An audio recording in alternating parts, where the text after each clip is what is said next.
কেমন আছেন সবাই? আমি আজকে আপনাদের সামনে চিকেন মহারানি রেসিপি করে দেখাচ্ছি। এবার চলুন দেখে নেওয়া যাক কী কী উপকরণ লাগে। আমার এখানে আছে আমন্ড বাদাম, দারচিনি, তিল, এখানে আছে স্টার অ্যানিস, অল্প একটু দারচিনি, গোলমরিচ, লবঙ্গ, আর আছে এলাচ, আর আছে জায়ফল। এই দিয়ে আমি আগে মশলাটা গুঁড়ো করে নিচ্ছি। আর এখানে আছে চিকেন তো আছেই, এখানে আছে জিরে গুঁড়ো, ধনে গুঁড়ো, বেরেস্তা। এখানে বেরেস্তাটা আমি অল্প বেটে রেখেছি, রসুন বাটা, এখানে আছে ফ্রেশ ক্রিম, মালাই, টক দই, কিশমিশ, আর সর্ষের তেলটাকে আমি লঙ্কার গুঁড়ো দিয়ে ম্যারিনেট করে রেখেছি একটু মিক্সিং করে। আমি এই শুকনো মশলাগুলোকে আমি ঘুরিয়ে মিক্সিতে ব্লেন্ড করে আপনাদের সামনে আবার ফিরে আসছি। আমি কিশমিশটাকে অল্প জল দিয়ে ব্লেন্ড করে আপনাদের সামনে ফিরে আসছি।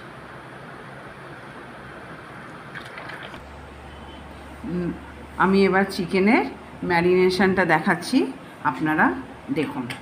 আমার এখানে চিকেনটাকে আমি ভিনিগার দিয়েই রেখেছিলাম। আমি এবার এর ভেতরে টক দইটা পুরোটা দিয়ে দিচ্ছি।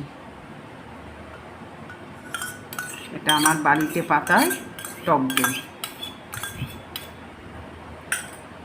এরপরে আমি এতে দেব জিরে গুঁড়ো,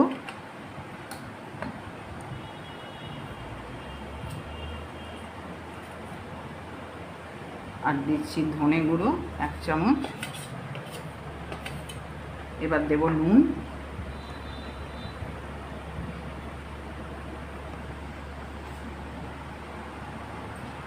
আমি এখন অল্পই নুন দিলাম, পরে আবার টেস্ট অনুযায়ী দেব।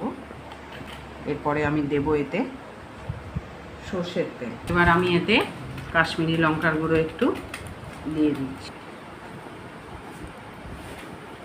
অল্প একটু আমি হলুদ গুঁড়ো দিচ্ছি। আমি এতে সর্ষের তেল দিয়ে দিচ্ছি।